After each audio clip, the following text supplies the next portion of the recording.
کیا آپ جانتے ہیں یکساں civil code, uniform civil code یا کامن سول کوڈ کیا ہے؟ یہ شریعت محمدی میں مداخلت ہے۔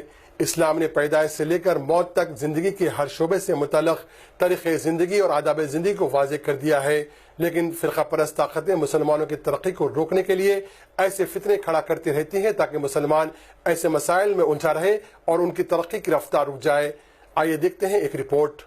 دستور کے آرٹیکل 25 اور 26 میں ہر ہندوستانی شہری کو اپنے مذہب پر عمل پیرا رہنے کی آزادی ہے۔ اس ملک میں مختلف مذاہب اور عقیدوں کے ماننے والے افراد بستے ہیں۔ اس ملک میں ہر 200 تا 400 کلومیٹر کے فاصلے پر زبان اور تہذیب بدلتی ہے۔ ایسے ملک میں یونیفارم سول کوڈ کی بات کیا غیر دستوری نہیں ہے؟ لیکن مرکزی حکومت نے ایک مکتوب لا کمیشن کو لکھتے ہوئے یونیفارم سول کوڈ کے نفاذ سے متعلق رپورٹ پیش کرنے کی ہدایت دی ہے۔ بی جے پی کے انتخابی منشور میں بھی یہ بات واضح کی گئی کہ اقتدار میں آنے کی صورت میں یونیفارم سول کوڈ نافذ کیا جائے گا۔ اپنے اس عزم کو تقویت دینے کے لیے حالیہ دنوں میں مرکزی حکومت نے سپریم کورٹ میں مسلمانوں کے خلاف حلف نامہ داخل کیا ہے۔ ہندوستانی دستور کے آرٹیکل 343 میں ہندی کو سرکاری زبان قرار دیا گیا ہے، لیکن اس ملک کی آزادی کے تقریباً 70 سال بعد بھی آج تک یہ زبان چند علاقوں میں ہی بولی جاتی ہے، اور تو اور سرکاری کام کاج میں بھی انگریزی زبان کا ہی چلن عام ہے۔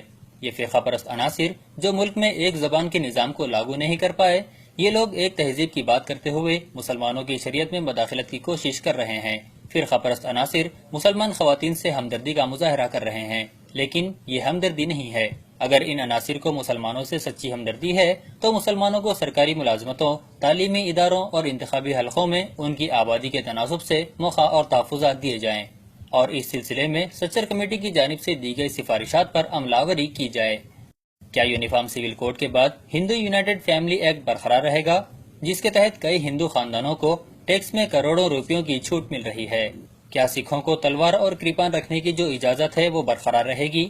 کیا کرناٹک میں کرکیز کو بغیر لائسنس کی بندوق رکھنے کی اجازت برقرار رہے گی؟ کیا منی پور اور ناگالینڈ کے شہریوں کو جو کثرت شادی کی آزادی ہے وہ برقرار رہے گی؟ کیا یونیفارم سول کوڈ کا نفاذ فوج میں بھی ہوگا؟ تو ایسی صورت میں سکھ فوجیوں کی داڑھی اور پگڑی کا کیا ہوگا؟ اس سلسلے میں حکومت کی وضاحت ضروری ہے۔ تو دوسری جانب ان طبقات کو بھی آنے والے خطرات کے بارے میں باخبر ہونے کی ضرورت ہے۔ مختلف دانش مندوں کے بیانات ہمارے سامنے موجود ہیں، جس میں کہا گیا کہ ملک میں سماجی ناانصافی کی وجہ سے نکسلائٹ موومنٹ کو تقویت پہنچی اور مسلمانوں کے ساتھ سماجی، معاشی اور انتخابی ناانصافی عروج پر ہے، تو ایسے میں ان کی ازدواجی زندگی کیسے اطمینان بخش ہوگی؟ معیشت سے متاثرہ مسلمانوں کی زندگی مسائل کا شکار ہو رہی ہے۔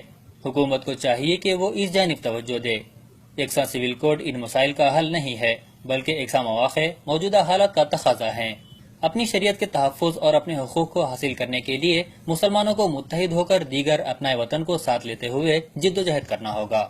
اس سلسلے میں ہیومن رائٹس پروٹیکشن فورم کی جانب سے یونیفارم سول کوڈ کی مخالفت کرتے ہوئے دستخطی مہم شروع کی گئی ہے، تاکہ عوام کو فرقہ پرستوں کے عزائم سے واقف کروایا جائے اور صدر جمہوریہ ہند کو دستخطوں پر مشتمل رجسٹرز پیش کیے جائیں۔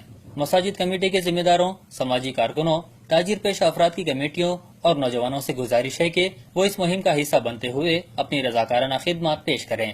دستخطی رجسٹرز حاصل کرنے کے لیے سیل نمبر 9346525254 پر رابطہ پیدا کریں۔